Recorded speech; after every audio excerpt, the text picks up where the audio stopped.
ছোট বড় সবার খুবই একটি পছন্দের খাবার আইসক্রিম।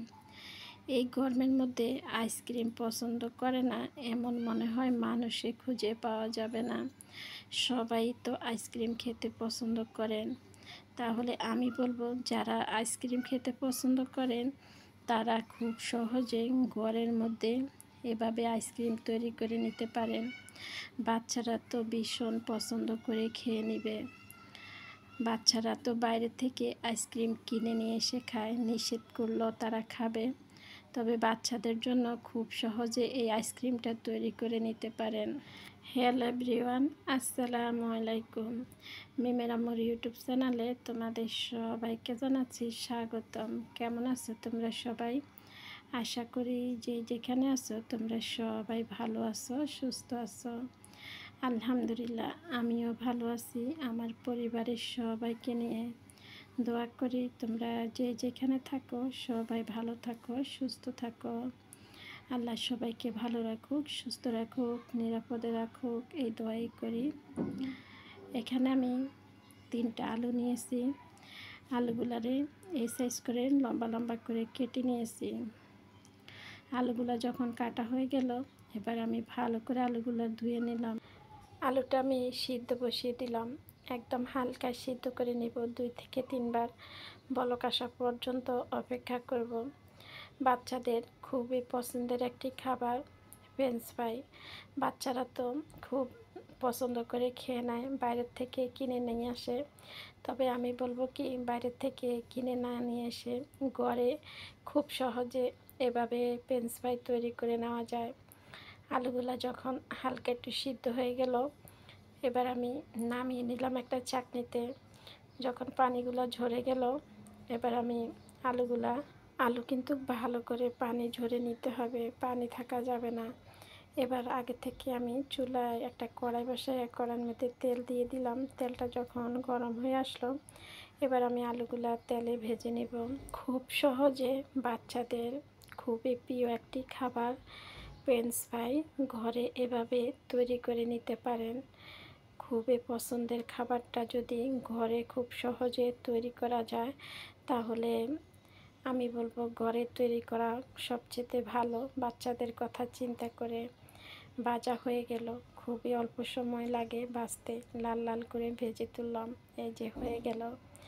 ভিডিওর এই পর্যন্ত আমার যে আপু ভাইয়ারা আমার সাথে এসেছেন, এখনও যারা একটা লাইক দেন নেই, একটা লাইক দিয়ে দিবেন।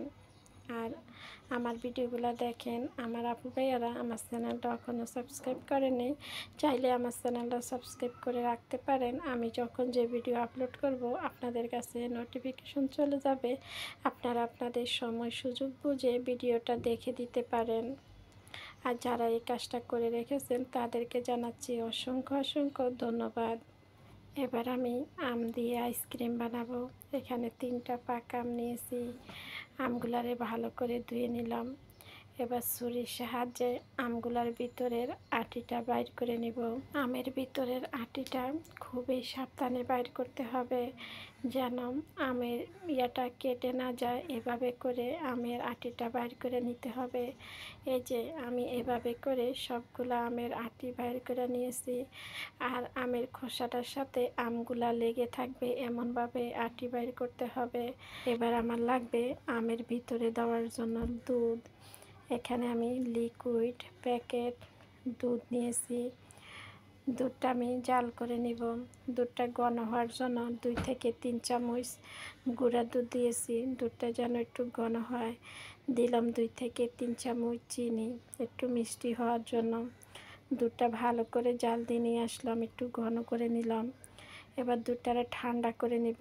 দুধটা যখন ঠান্ডা হয়ে গেল, এবার দিয়ে দিব আমের ভিতরে। এই যে আমের ভিতরে আমি সবগুলা দুধ দিয়ে দিব, 3টা আমের ভিতরে এভাবে দুধগুলা দিয়ে এবার আমি ডিপ ফ্রিজে রেখে দিব সারা রাত।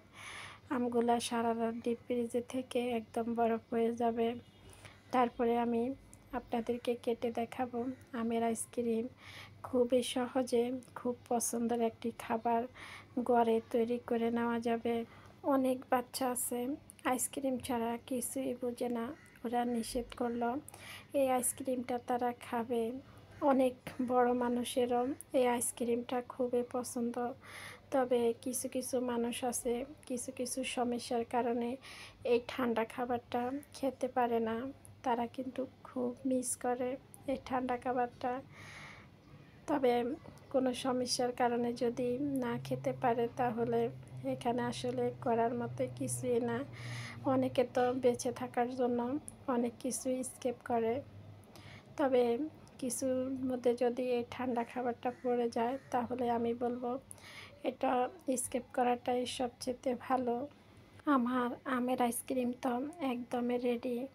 এবার আমি কেটে দেখাচ্ছি আমটা, যে এভাবে খুব সহজে বাচ্চারা ভীষণ পছন্দ করবে এই খাবারটা। আজকের মতোই আমি এখানে বিদায় নিলাম। সবাই ভালো থাকবেন, সুস্থ থাকবেন। সবাই সবার জন্য দোয়া করবেন, আল্লাহ যেন সবাইকে ভালো রাখে, সুস্থ রাখে। আর এই আমের আইসক্রিম কে কে বানিয়ে খেয়েছেন কমেন্টে জানাবেন। আল্লাহ হাফেজ, আসসালামু আলাইকুম। কথা হবে পরবর্তী ভিডিওতে।